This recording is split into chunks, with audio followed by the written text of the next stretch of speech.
these are, they belong to moss, and this is belonging to liverwort, Mertensia. It belongs to liverwort, and this one Funaria, and this is sphagnum. It belongs to moss. So those are the two main categories of bryophytes.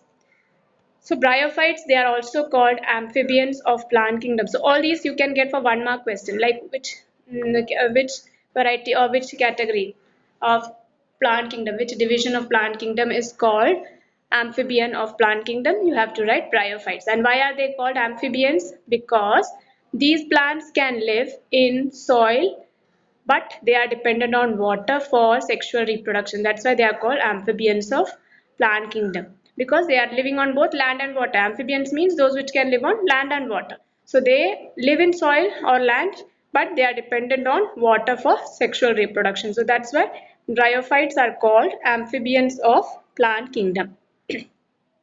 So this is, you will be studying about these, and the parts which are shown here, you will be studying about this after this. Just now you remember, this is liverwort Mertensia. Example of liverwort Mertensia and moss. This is Funaria. This is sphagnum. Okay. So what happens, their habitat? When you talk about habitat, they usually occur in damp, humid and shaded localities. So these bryophytes, they usually occur in damp, humid and shaded localities. Rufus is there? Any problem in your network? Are you not able to hear properly?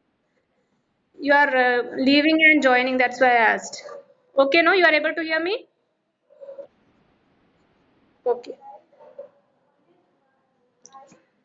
Okay, so bryophytes, they play an important role in plant succession on bare rocks or soil. They can, like you can see plants, bryophytes in bare rocks or soil. The plant body of bryophytes is more differentiated than that of algae. Algae, we had seen, they are having thallus. That is, I told you, not differentiated as such. You cannot find leaf, stem and all in algae. But in bryophytes, they are more differentiated than algae. So they are having thallus-like. It is thallus-like and prostrate or erect and attached to the substratum by unicellular or multicellular rhizoids. You can see here. See, you can see here rhizoids, this one. So they are more differentiated than algae. You can see here leaves, seta, the parts we will be studying. So they are attached to the substratum by rhizoids. Rhizoids, you can say they are root-like structure. In bryophytes, they are root-like structure. So it is thallus-like, prostrate or erect. Prostrate means erect only. And attached to the substratum by unicellular or multicellular rhizoids. So that is what I showed you. These are the rhizoids.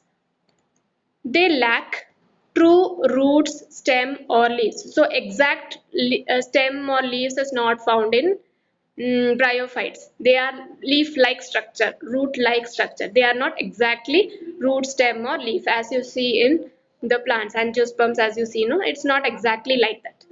They may possess root-like, leaf-like or stem-like structure. So you cannot say they are a true plant. You cannot say they are not having exact root, exact leaf or exact stem. The main plant body of the bryophyte is haploid. Haploid means N or 2N? N. So haploid is N. So the main plant body of the bryophyte is haploid. That is, they are having half the number of chromosomes. It produces gametes, hence it is called gametophyte. Okay, so when they are producing gametes, the main plant body, that is haploid, and they are producing gametes, you know, they are haploid. So that is why they are called gametophyte. Some cells of the sporophyte undergo reduction, division, meiosis to produce haploid spores. I will show you this. See, this one, this half portion you can see, this is gametophyte, and the upper part you see, this is the sporophyte. So this gametophyte will produce gametes, sporophyte will produce spores. That's what is written there. Okay, so this is gametophyte, this is sporophyte. Gametophyte will produce gametes, so this is haploid. Sporophyte will produce spores. So that's what was written there. So you are here. It produces gametes, hence it is called gametophyte. Some cells of the sporophyte undergo reduction division, that is meiosis. Meiosis, I told you, that is a reduction division, and it produces four daughter cells. So here the reduction division is taking place and they are producing haploid spores. So spores are also haploid and gametes are also haploid. So this portion which you see, this portion, this is gametophyte. This portion which you see, that is sporophyte. Gametophyte produces gametes. Sporophyte produces spores, and both are haploid. Okay, because they are producing haploid gametes, they are producing haploid spores. The sex organs in bryophytes are multicellular. The male sex organ is called antheridium. So what is the male sex organ of bryophyte? They are antheridium. They produce biflagellate anthrozoids. Like in human being, we are having testes and sperms are produced from testes. Here, the male sex organ is antheridium, and they are producing what? Anthrozoids. Like sperms in humans, they are producing anthrozoids, and anthrozoids are biflagellate, that is they are having two flagella. Okay, who is this? This is Sai Praneeth, MADDALA. Who is that? Not able to hear you. That's Karunya. Okay, Karunya, why are you late? Hmm.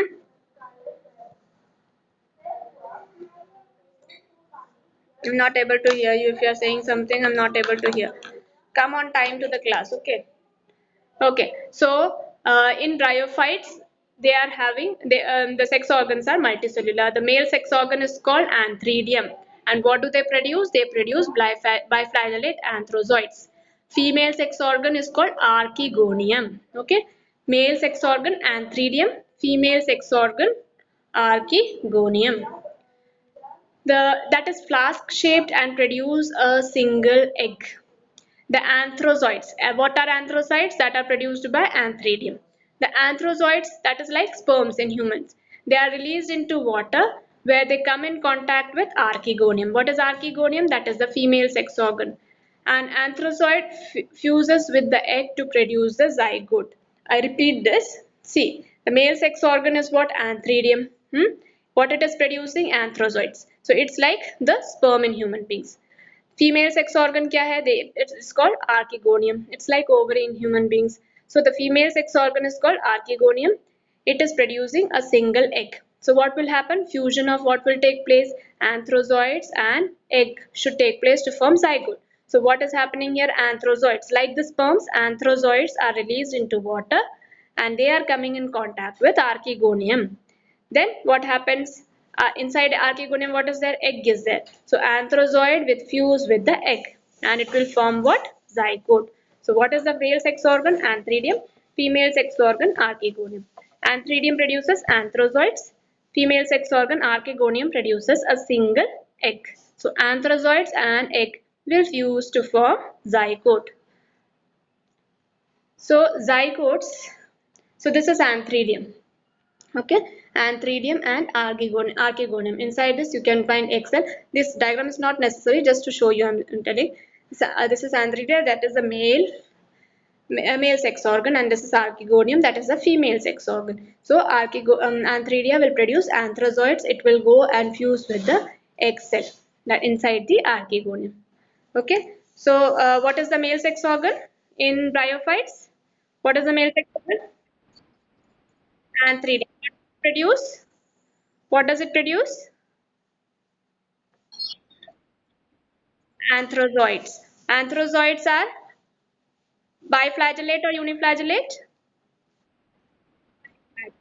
What do they do? They go. What is the female sex organ? Archegonium. Archegonium consists of what? Single. Very good. So what will happen? This anthrozoids will go and fuse with the egg, egg, egg with the archegonium and they will form zygote. Clear? So this is how the reproduction take place. So zygotes do not undergo reduction division immediately. So zygote is formed after anthrozoids combine with the egg. zygote is formed. Okay, so zygote do not undergo reduction division immediately. First, what they do, they produce a multicellular body called a sporophyte. That is what I showed you. So first they produce this one. This is the sporophyte. So first they produce a multicellular body that is called sporophyte. Okay, the sporophyte is not free living but attached to the photosynthetic gametophyte. I showed you gametophyte से attached है sporophyte. So sporophyte first form होता है zygote.